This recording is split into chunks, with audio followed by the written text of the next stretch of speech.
Bismillahirrahmanirrahim. Assalamualaikum warahmatullahi wabarakatuh. Alhamdulillahi rabbil alamin. Alhamdulillahilladzi nahmaduhu wa nasta'inuhu wa nastahdih. Ashhadu an la ilaha illallah wahdahu la syarika lah. Wa ashhadu anna sayyidana wa nabiyyana Muhammadan abduhu wa rasuluh. Alladzi la nabiyya wa la rasula ba'dah. Allahumma salli wa sallim ala Sayyidina Muhammad wa ala alihi wa ashabihi wa man tabi'ahum bi ihsanin ila yaumiddin. Bapak Ibu, jamaah Zuhur, jamaah Masjid Raya Ahmad Khatib Al-Minangkabawi yang dirahmati Allah Subhanahu wa taala. Mari kita bersyukur kehadiran Allah Subhanahu wa taala yang telah memberikan kepada kita begitu banyak nikmat. Tidak terhitung jumlah nikmat yang Allah berikan kepada kita. Maka tentunya kita wajib mensyukuri semua nikmat itu, dan tentu kita berharap agar semua nikmat itu menjadi nikmat yang berkah. Artinya semakin bertambah nikmat, semakin bertambah dekat dan bertambah taat kita kepada Allah Subhanahu wa taala. Sehingga Allah gerakkan kita, Allah gerakkan hati kita, Allah izinkan kita untuk hadir memenuhi panggilan azan, panggilan salat di rumah Allah, laksanakan salat zuhur berjamaah di siang hari ini. Semoga menjadi sebuah komitmen bagi kita sebagai bentuk rasa syukur kita kepada Allah Subhanahu wa taala ketika ada panggilan dari Allah Subhanahu wa taala, panggilan azan untuk melaksanakan salat berjamaah, selalu kita prioritaskan, selalu kita utamakan dibandingkan dengan panggilan-panggilan lainnya. Semoga Allah senantiasa membimbing kita untuk menjadi hamba-hambanya yang bersyukur atas semua nikmat yang Allah berikan kepada kita. Amin amin ya rabbal alamin. Salat dan salam juga kita doakan kepada Allah agar senantiasa dicurahkan pada baginda Rasulullah sallallahu alaihi wasallam. Allahumma shalli wa sallim ala sayyidina Muhammad wa ala alihi wa ashabihi wa man tabi'ahum bi ihsan ila yaumiddin.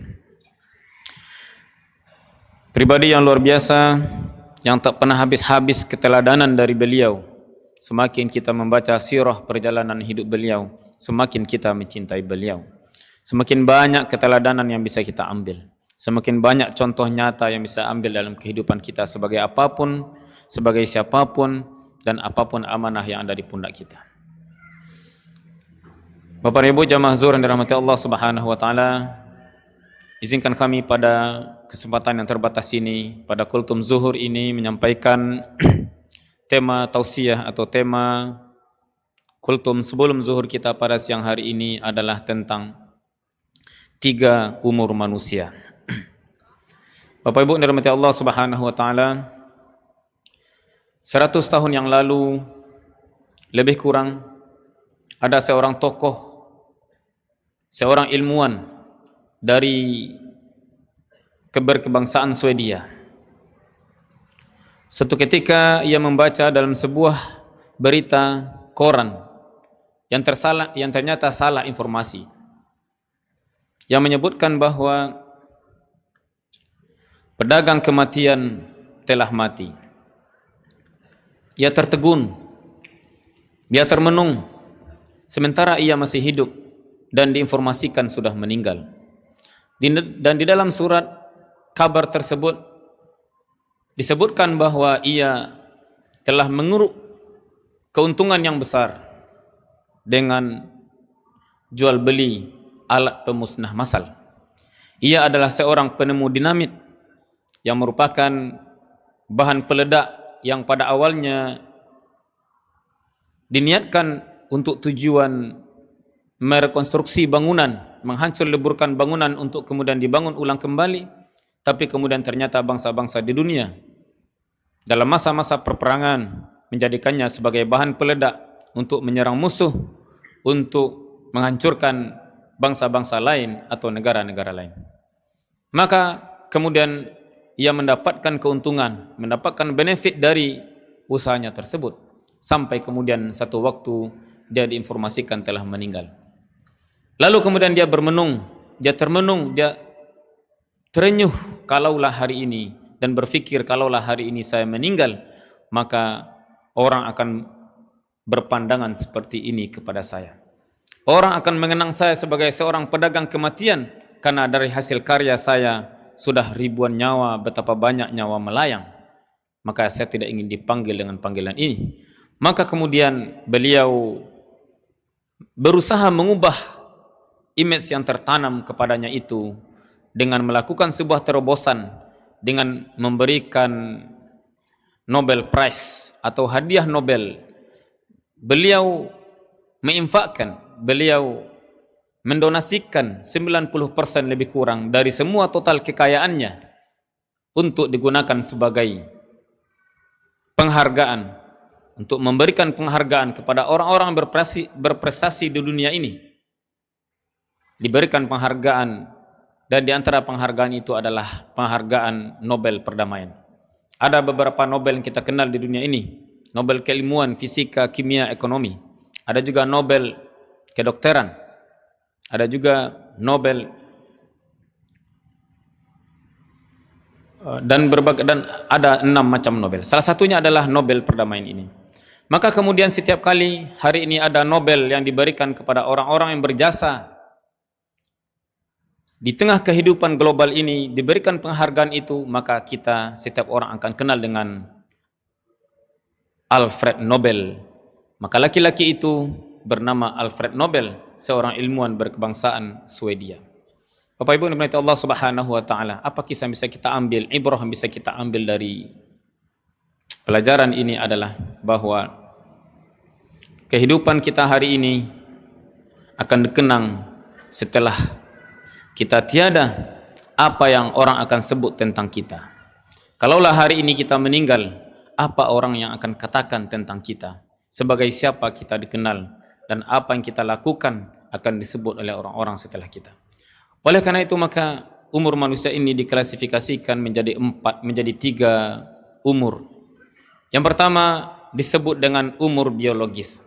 Allah berikan kita umur biologis kepada kita, pada umat Nabi Muhammad khususnya, di mana umur biologis adalah umur kita hidup di dunia ini, yang dalam sebuah hadis Nabi mengatakan, a'maru ummati baina sittin wa sab'in. Umur umatku hanya antara 60 dan 70. Wa aqalluhum man yajuzu dzalik. Dan sedikit yang bisa melewati itu. Maka ketika masa kita berakhir, walikulli ummatin ajal fa idza jaa ajaluhum la yastakhiruna sa'ata wa la yastaqdimun. Setiap umat itu memiliki ajal. Dan kalau ajalnya sudah datang, maka dia tidak bisa memajukannya sesaat pun, dan ia tidak bisa pula mengundurkannya. Ia tidak bisa mengundurkannya dan tidak bisa pula memajukannya. Umur kita sangat pendek. Dalam umur yang sangat terbatas itu, apa yang bisa kita lakukan? Bahkan kalau dibandingkan dengan umur-umur umat terdahulu yang umurnya sampai ratusan tahun bahkan ribuan tahun, maka orang-orang yang ada di antara kita, orang-orang yang tua di antara kita, mungkin masih termasuk remaja atau muda bagi orang-orang yang hidup umat-umat sebelum kita. Hanya antara 60 dan 70 tahun. Nabi kita sendiri meninggal pada umur 63 tahun. Dan sedikit yang lewat dari umur 70 itu. Dan tanyalah diri kita, sudah berapa umur yang kita gunakan untuk kehidupan kita di dunia ini. Kalaulah seandainya Allah berikan kita jatah umur seperti Nabi kita, Nabi Muhammad, 63 tahun, sudah berapa persen jatah umur yang kita gunakan? Maka umur kita sangat pendek, kesempatan kita sangat terbatas. Tetapi Allah berikan kita peluang untuk umur kita yang kedua yang disebut dengan umur historis atau umur sejarah. Yaitu umur ketika kita sudah tiada. Kita tidak lagi hidup di muka bumi ini, tapi kita masih disebut-sebut oleh orang-orang generasi yang hidup setelah kita. Bagaimana umur kita bisa bertahan? Tentunya dengan meninggalkan warisan yang akan dikenang oleh orang-orang setelah kita. seperti halnya yang dilakukan oleh Alfred Nobel, seorang ilmuwan berkebangsaan Swedia yang kita sampaikan di awal tadi. Bapak dan Ibu jemaah zuhur yang dirahmati Allah Subhanahu wa taala. Dalam surat Yasin ayat 12 Allah Subhanahu wa taala mengatakan, "Inna nahnu nuhyil mauta wa naktubu ma qaddamu wa atharahum." Dan kami menghidupkan orang-orang mati dan kami catat apa yang mereka kerjakan serta bekas-bekas yang mereka tinggalkan. Dicatat oleh Allah apa yang kita kerjakan dan bekas-bekas apa yang kita tinggalkan. Umur kita terbatas, tetapi kesempatan kita untuk beramal terus diberikan oleh Allah Subhanahu wa taala. Allah beri kesempatan kita untuk beramal jariah. Sebagaimana hadis Nabi mengatakan, idza mata bunu Adam, jika anak Adam meninggal, in qata'a amaluhu ila min thalas, maka putuslah semua amalnya kecuali 3. Shadaqatun jariyah, sedekah jariah, aw ilmun yantafi'u bihi, atau ilmu yang bermanfaat, aw waladun salih yad'ulah, atau anak yang soleh yang senantiasa mendoakan orang tuanya. Umur historis ini telah dicontohkan oleh para ulama generasi pendahulu kita. Bagaimana singkatnya umur mereka yang tetapi hari ini sampai hari ini kita masih menyebut-nyebut jasa, kebaikan, karya-karya mereka. Sebuah Imam Nawawi yang meninggal pada umur 45 tahun, tidak sempat menikah karena kesibukannya dengan ilmu pengetahuan, yang hari ini kita mendapati warisan beliau, Riyadhus Shalihin, hadis Arba'un Nawawi, dan juga kitab Syarah Sahih Muslim. Sampai hari ini masih kita baca. Kita juga masih mendengar nama Imam Syafi'i yang meninggal pada umur 54 tahun lebih kurang. Tetapi warisan beliau hari ini menjadi kebanggaan bagi kita bermadhab Syafi'i. Masih dikenang padahal beliau sudah meninggal ratusan tahun yang lalu. Dan begitu juga para ulama-ulama hadis. Katakan Imam Bukhari meninggal pada umur 62 tahun. Sampai hari ini masih kita sebut-sebut nama beliau, dan bahkan ketika kita menyebutkan dalil riwayat Bukhari, riwayat Muslim, betapa bangganya, dan hadis itu menjadi hadis yang sahih. Itulah peninggalan orang-orang pendahulu kita. Itulah yang disebut dengan umur historis. Atau barangkali kita juga dengar, mungkin tidak jauh-jauh, siapa Syekh Ahmad Khatib Al-Minangkabawi yang telah mewariskan nama yang baik, mewariskan keilmuan, menjadi guru bagi 2 pendiri ormas besar di Indonesia. Sampai hari ini nama beliau masih disebut-sebut. Begitu juga kita mungkin mengenal orang-orang tua-tua kita yang mendirikan pesantren, membangun masjid, membangun jembatan, membangun madrasah. Walaupun mereka sudah tiada, tapi jasa-jasanya sampai hari ini masih kita kenang. Sebutlah seorang khalifah yang bernama Umar bin Abdul Aziz yang meninggal pada umur 40 tahun. Hanya memerintahkan menjadi khalifah selama 2,5 tahun. Tapi beliau berhasil menghilangkan kemiskinan. Sampai sulit mencari orang yang akan menerima zakat karena semua rakyat ketika itu sudah kaya. Rakyat sejahtera, keadilan ditegakkan. Bahkan sampai disebutkan bahwa binatang buas pun, serigala pun enggan memakan domba-domba. Saking berkahnya kehidupan yang beliau jalani, umur yang berkah, sampai hari ini kita masih mendengar kebesaran nama Umar bin Abdul Aziz. Dan masih banyak lagi tokoh-tokoh, apakah itu tokoh-tokoh Islam, tokoh-tokoh dunia, tokoh-tokoh Indonesia yang telah berjasa untuk bangsa ini. Maka hari ini Bapak Ibu yang dirahmati Allah Subhanahu wa taala, mari kita tanya diri kita, apa warisan akan kita tinggalkan untuk generasi setelah kita? Apa kata orang nanti ketika kita sudah tiada? Sudahkah kita meninggalkan athar, bekas-bekas atau dampak atau prakarsa kebaikan yang kita lakukan?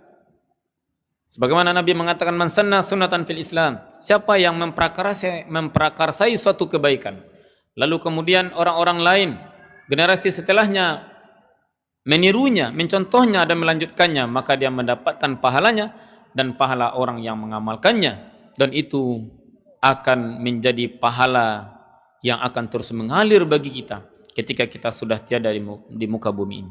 Jangan sampai kehidupan kita hanya habis untuk kepentingan pribadi kita saja, hanya untuk mencari sesuap nasi hanya untuk memperkaya diri, hanya untuk membangun pundi-pundi, hanya untuk membangun segala sarana dan fasilitas keluarga dan pribadi kita. Kemudian kita lupa untuk melakukan amal-amal jariah yang akan menjadi wasilah bagi kita untuk dikenang oleh generasi setelah kita. Bapak dan Ibu jamaah zuhur yang dirahmati Allah Subhanahu wa taala. Lalu kemudian umur kita yang ketiga, umur manusia yang ketiga adalah umur keabadian, yaitu umur ketika kita sudah dijemput oleh Allah Subhanahu wa taala, kita sudah meninggal, jatah hidup kita sudah habis, maka kehidupan kita setelah itu adalah umur keabadian. Jika kita ada di surga ataupun di neraka, khalidina fiha, kekal di dalamnya, tiada lagi kesudahan dari kehidupan itu. Kita akan memilih hidup sebagai orang yang bahagia atau sebagai orang yang menderita. Pada kesempatan hidup di dunia inilah kita akan menentukan nasib kita nanti di akhirat kelak. La yamutu fiha wa la yahya. Bahkan disebutkan penderitaan orang yang ada di neraka itu, mereka tidak hidup di dalamnya dan mereka tidak mati, tidak hidup dan juga tidak mati, saking beratnya penderitaan orang yang hidup di neraka. Maka tentu kita tidak bosan-bosan memotivasi diri kita, keluarga kita, ku anfusakum wa ahlikum nara. Kita jaga diri kita dan keluarga kita dari api neraka. Kita berharap Allah berikan kita untuk masuk ke dalam surganya dan bahagia di dalam surga itu.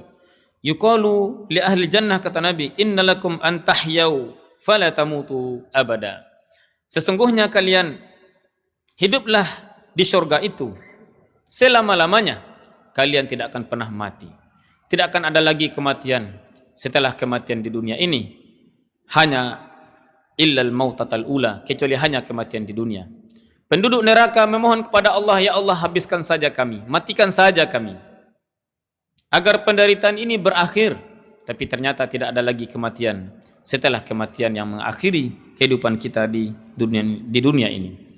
Oleh karena itu mari kita memohon kepada Allah Subhanahu wa taala agar Allah memberkahi umur kita, memberkahi umur biologis kita, memberikan izin kepada kita untuk juga memiliki umur historis, dan Allah berikan kepada kita umur keabadian dalam kebahagiaan.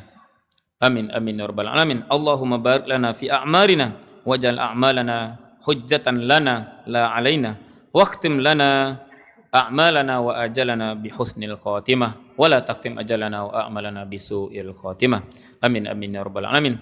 Itu yang bisa kami sampaikan, mudah-mudahan bermanfaat untuk kita bersama, juga bagi kami yang menyampaikan. Semoga Allah senantiasa membimbing langkah-langkah kita untuk menjadi hamba-hambanya yang diberkahi umur kita, walaupun pendek tapi besar dampaknya dan bahagia di kehidupan akhirat kelak kita hendaknya. Amin amin ya rabbal alamin. Banyak maaf aku qouli hadza, astaghfirullah li kulli muslimin. Assalamualaikum warahmatullahi wabarakatuh.